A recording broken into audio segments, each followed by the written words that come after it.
You didn't end up here by accident, right? Look, if you're dealing with anxiety or panic attacks, you already know how disruptive it can be. It's genuinely scary. It can feel as if you do not know whether you have another breath coming. And it's not just that crazy intensity of the episodes. That's bad enough, of course. But then it's the unpredictability. You don't know when it's going to hit. Over time, that uncertainty, well, it starts to wreak havoc. It reshapes your life. You begin to think twice about going out. Travel becomes harder. Work may get compromised. Time with friends, social events, even simple outings, life starts to really shrink.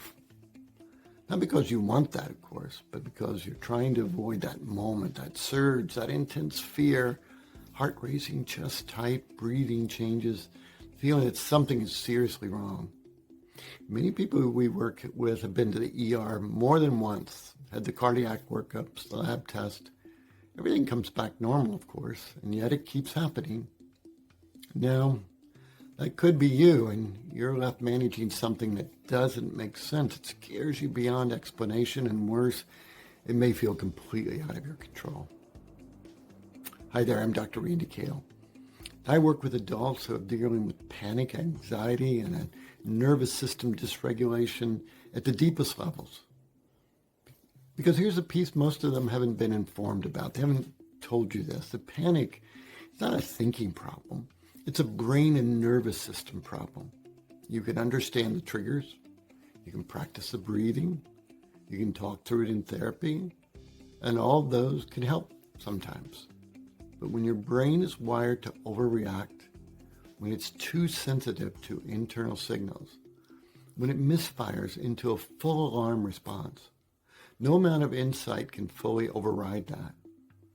That's why so many intelligent, capable people still feel trapped by panic. Medication is often the next step, and to be fair, it is an attempt to calm the system, but it's not precise. It's not targeted to your brain. It's more of a global adjustment, and for many people that comes with trade-offs: fatigue, fogginess, emotional blunting, and other side effects. And in most cases, you're still managing symptoms after all that. So here's where our approach is fundamentally different. We work directly with how your brain is functioning. We begin with a QEEG brain map, measuring your brain activity in a detailed, objective way. That allows us to identify the patterns that are driving that overactive alarm system.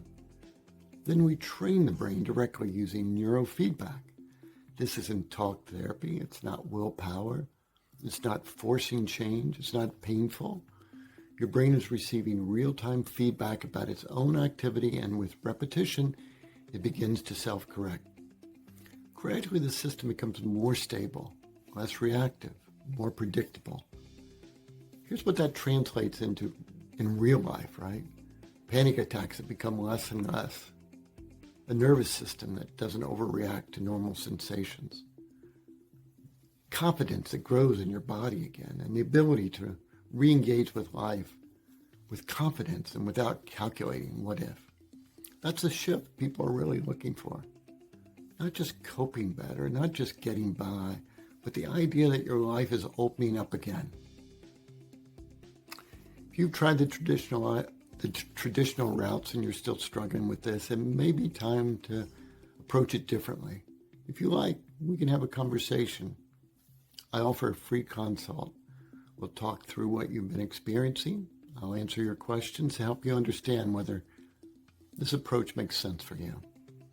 You can schedule that consult below directly on this page.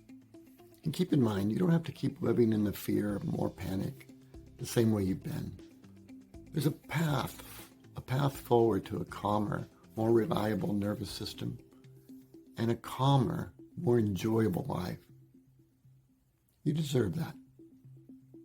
I look forward to chatting with you. Set up that free consult if you'd like. The link's right below. Take care now.